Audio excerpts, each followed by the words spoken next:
Hey everyone, welcome back to the channel. Archazia's Island is here, and we're starting off with a new series called Top 3 Cards in each ink color. We're going to start off with Amber, and today I got a very special guest with me, Hans Krueger. Hans, how's it going? It's going good. Great, great. So you actually, day 2, top 64 at the Chicago DLC with your pet deck, which is Ketchup Mustard Mufasa, right? Correct. Awesome. We're going to see if any cards from this set gave that support, or find out if Ravensburger hates you for that. Spoiler alert.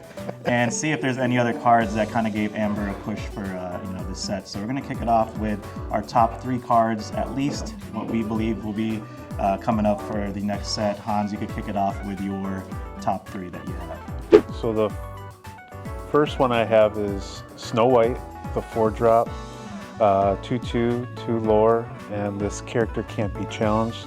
I think if you're able to pair it up with a color that can provide it with ward, okay, it might be a very sticky card.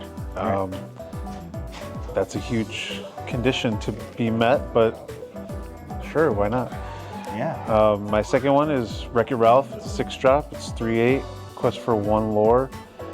But during your turn, whenever one of your characters is banished, he gains a lore. So I think he's like a 3/8, right, or something huge like that. Yes, Right? he's a 3/8. I think he would be good in possibly a Ruby Amber deck, where you need to challenge a lot to clear board, right? Or any Amber deck that you're going to be challenging a lot to clear board, you can essentially do that and then still get the lore that you would have lost by challenging. Right. And then my top one, I don't know if it's really the top one, but it's Kanai. It's a 4-drop, it's 2/4, quest for 1. And then at the end of your turn, if it's exerted, you can ready another character of yours and remove all of its damage. Okay. So it's got quite a cool ability. I don't know. Just to ready stuff and make sure they're protected for the next turn. Especially with the new bolt that's out, this Amber Steel bolt, that could be a cool card to play on curve, maybe? Yeah. Okay. Oh, nice. Cool. Yeah, I actually agree with you on the Snow White. I'll tell you my top 3. So Snow White was actually on my top 3 as well, and I don't even want to call it top 3 because they're like it's not even considered top. These are just decent cards that we feel like, at least for the pure Amber color, like Snow White is great because if you pair it up with like even like an Ursula to take out the songs from your opponent's hand, the survivability of her is going to be that much better. Yeah. And then you could also pair up with like what I was thinking, actually, it kind of counters the Ruby Steel challenge decks now, because then they're trying to gain lore by challenging your characters, and now Snow White's abilities that you can't be challenged. So that's pretty cool, like random counter. If you have a local that's out of their minds and they play Ruby Steel for like 5 out of the 8 players in the tournament, this is the perfect card to play. But obviously, it dies to a lot of the removal and stuff. Right. The other card that I liked in this set for Amber was the Prince. He is a 2-drop uninkable 0/5 quest for 1, but he has Bodyguard. Obviously, he has low strength, but I like him for the survivability aspect too. It could take possibly 2 characters to just get rid of him. And in this meta where people are going to be dropping Bells and Smees and Calhouns and stuff, like they're going to have to take 2 of those characters to take out Prince. But obviously it does fall to like Ruby and all of their removals and everything, but I like the balance aspect of that. And then the other card that I liked for Amber is an action song called So Much to Give. It's a very simple card. It's a draw 1 card, and you can choose a character to give it Bodyguard to. So it's just real simple, something for like a 2-cost, maybe like a Simba if you're running like a Bodyguard package there to just sing the song and draw some cards outside of Rapunzel. And also, speaking of Rapunzel, some of these cards, like even Wreck-It Ralph or even the Prince, is a great target for Rapunzel. Correct. Prince could just be a 0/5, and you could just run into like a 3-strength character, and then now you can heal with Rapunzel and stuff. So those are my top 3 cards for that set. Obviously, I think the dual ink colors are better than just the pure Amber colors, but you had if you had to pick one single Amber dual ink card for this set, that would be great. What would it be? it was kind of tough to decide, but I picked Peg. She's a Emerald Amber dual ink.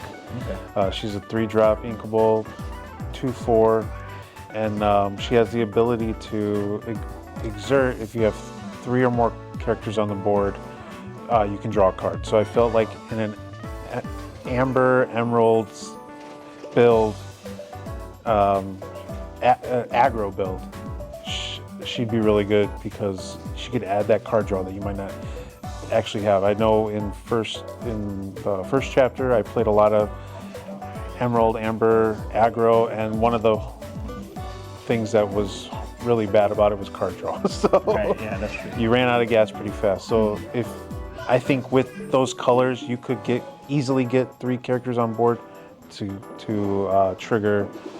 be able to trigger that effect Nice. pretty regularly. Cool. My dual ink color of choice for Amber would probably be the Troubadour, or however you pronounce that name. Yep. I really like it for the resist. Again, I think this meta is going to be very heavy steel. So steel's best counter is steel, and having the resist is just that much stronger. It survives stuff like Calhoun, survives Smee, survives Storm Rage on in the early games, unless you have like a whole set of characters and stuff. But it's also a Singer 4, so it could sing the Zeus, which is another powerful card for this set. You got to get rid of Maui Sharks. You got to get rid of the new Tamatoa, so there's a lot of great cards for the target for Troubadour. And Amber Steel songs, I'm not sure exactly how they're going to fare off in this set because Pete's going to be everywhere, maybe Gantu and stuff, but if they're not running those types of decks, then you might be able to establish a really strong 2-drop outside of like, Ursula, that's also a comparable card from back in the day, to really have a lot of staying power on the board. So I definitely like Troubadour for that. Yeah, I agree with that. Yeah, so I mean, obviously we're not too excited about Amber, as you can see. I actually really love the Amber color too. I first won my Stitch championships with Amber Steel Aggro Mufasa. So as a fellow former Mufasa player, I definitely feel your pain on this one. If you had to give an overall rating of the Amber color in general, considering the card pool and stuff, how would you grade it? Overall, this set, I gave it 2 out of 5 mustard packets. Nice. It's just very underwhelming. Either the cards were geared towards a specific archetype or specific, I don't know how to say it, but like themes, right? Like, right. It's puppies, or it's madrigals, or it's racers, or it's God knows who, and so it's hard to look at a card and be like, yeah, this is a great card, because the other ones are just, other colors have cards that can kind of transcend different archetypes. These just don't, and that's why it comes up very underwhelming. Yeah, I definitely agree. I also agree with his rating. I give it a 2 out of 5 Castle, mostly because I feel like Amber, the last couple sets have been pretty on a downward spiral. Definitely not on the power level as like Sapphire got in the set. Same thing with Steel. Like they all have like cards that just automatically slot into like the meta decks and stuff. And then here, like Hans mentioned, like the puppies, the racers, even the Lady and the Tramp stuff are not really going to be meta, at least in my opinion. Enough to push Amber over the top. So even the disappointing one was the Glass Slipper Cinderella combo.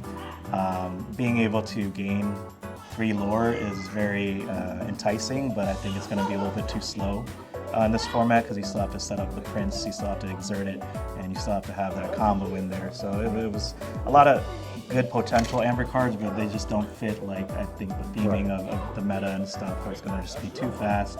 Sapphire is just going to be too aggressive with the new cards that they got with Steel and Ruby and all that stuff. So I definitely agree with that aspect. But if you had to make a prediction on which Amber decks you think would probably thrive in the meta, what color combinations or decks you think will perform well? I think Amber Steel, a Mufasa variant, or a more tempo variant, as opposed to just traditional Steel song. I think, like you said, with the rise of Sapphire, or not the rise, but the steady constant that Sapphire has, and now they have more weapons, you're going to have to I don't think you're going to be able to rely on those singers with the low strength to get things done. You're going to have some of the beefier steel characters and use the amber sparingly to draw cards and things like that. I kind of am digging the Ruby Amber Mufasa. Oh, okay. I've only changed a couple cards. None of them are amber though. Yeah, that's the 2 out of the 5 rating. And then I also like Ruby Amber Princesses. Okay. It's in the same vein as Mufasa. It's basically a very similar deck, but Sure. no Mufasa. Right. And then if you're trying to get underneath everything, I think the Amber Emerald Uber Aggro might be able to give them a run for their money. But Like the one with like Lady, where you could bring back the two Right, characters exactly. that have 2 cost or less. Yeah, they could definitely put some gas against certain matchups, especially the slower ones like Ruby, Sapphire. Right. You might be able to go under. I think at least Amber Steel, like Dig-a-Dig, will be okay. I think they'll still have some legs in the format. Yeah. But I'm excited to try Amber Steel Mufasa again because of all the steel cards that got support. So it's not necessarily the Amber cards that are really doing it for me. Yeah. You have cards like Gantu. Pete again is great against certain matchups, and then you also have new steel cards like Bagheera, which I'm excited for. So there's a lot of synergy that Amber has with steel in general. So I think that aggressive route, more so than the song package at the moment, I think is the way to go. So that's kind of my prediction too as well. But, any other last things about Amber, or anything that you want to tell Ravensburger to at least focus on for set 8 maybe? I really don't know what Amber is supposed to do, right? Like A little bit of everything. it has a little bit of everything. I get the healing aspect. We were kind of spoiled with Rapunzel in the first set, Right. where she can heal, and then you're able to draw the 3 cards, or up to 3 cards. Sure. That every time we want heal, we want something like that to happen, and it just doesn't. Yeah. So besides singers, or maybe give the singers more than, because I think there's only the Gaston. It's like a 3/3. Right. The Singer 5. There's a new Aurora Legendary. Right. This set too as well, Singer 5. But maybe add a small removal to it. Maybe when you sing the song, maybe you could do, I don't know, bring back a character, bounce back a character, Or make the Amber songs good. Or make the Amber songs good. That's true. Because they're all singing the Steel songs, right? Yeah, They're right. not singing Amber songs. So. Yeah. So it's gonna be tough, but we're definitely hanging in there. Maybe Rain and Jafar will bring us something good. Maybe there'll be an Amber Aladdin who's broken. Who knows? Or more support for Mufasa, but that's pretty much it. But we're gonna continue with this series. We got a couple more guests on the channel. We're doing each ink color combination and telling what the best cards are for this set. So stay tuned for that. Hans, you got any shout outs you'd like to give? I'd like to shout out this guy right here, AladdinsCastle, and myself, the Ketchup Mustard King. And shout outs to Lords of Lore, right? You're And Lords of Lore, of course. So true. Shout outs to them. And I was leaving everybody in suspense. That was the point. All right, guys. We'll see you in the next video.